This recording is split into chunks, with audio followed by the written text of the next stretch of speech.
Hi, I'm Sophie from Stratus, and today I'm going to talk about how you can write a compelling exam waiver.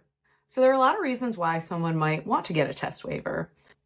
One reason might be that, maybe you're just not a great test taker, but you would still definitely be able to get straight A's in class.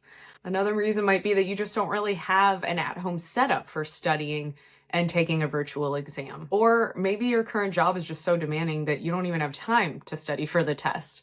Fortunately, test waivers seem to only be more popular as years go by. So first, let's talk about how test waivers are granted. So just because you want a test waiver doesn't mean you're going to get a test waiver. What you need to do is convince the admissions committee that you have enough experience or grades in the past to indicate that you'll be able to succeed and they don't have to worry about you failing out. And each school is going to evaluate a waiver request individually. So just because you get a test waiver at one school, that is a good indicator that you might be able to get one at another program, but it's not a guarantee. Most of the merit-based test waivers that I see that get approved from folks who did really well in undergrad. They can point to specific classes that are similar to ones you would take during your MBA that they got A's in, hopefully. And perhaps their current job requires a lot of quantitative rigor that they could point to how they apply these skills every day at work already. Extracurriculars and other activities could also aid in getting a merit-based test waiver, so long as they are relevant to what you would be learning in school. So how do you request a test waiver? Some schools are going to just give you very specific instructions and they only want a bulleted list. They don't want a bunch of fluff or flowery language.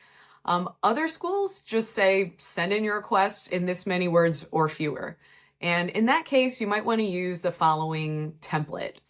First, you want to share your why. Just briefly state whatever that reason is for why you can't take a test or why you don't think one is necessary for you. Then it'd be nice to mention some of your achievements. So give some data to support the fact that you don't need to take an exam in order to prove your academic readiness for the program. Maybe those achievements are grades, like I mentioned earlier. Maybe it's some experiences that you've had at work or just daily requirements of the job.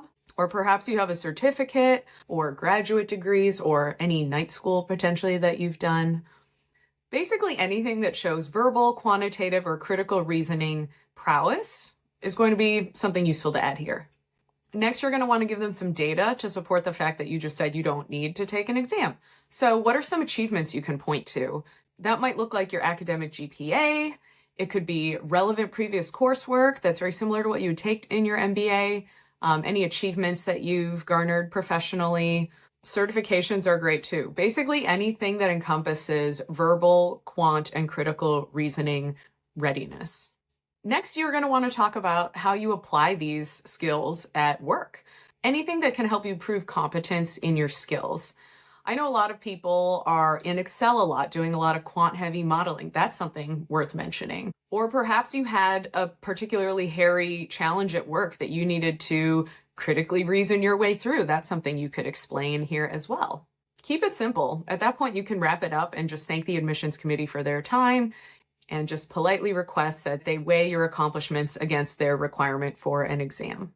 For a lot of schools, you can send in this waiver request before you take the time to fill out the whole entire application, and they'll give you a response early enough so you know if you actually should invest that time. So that's really nice.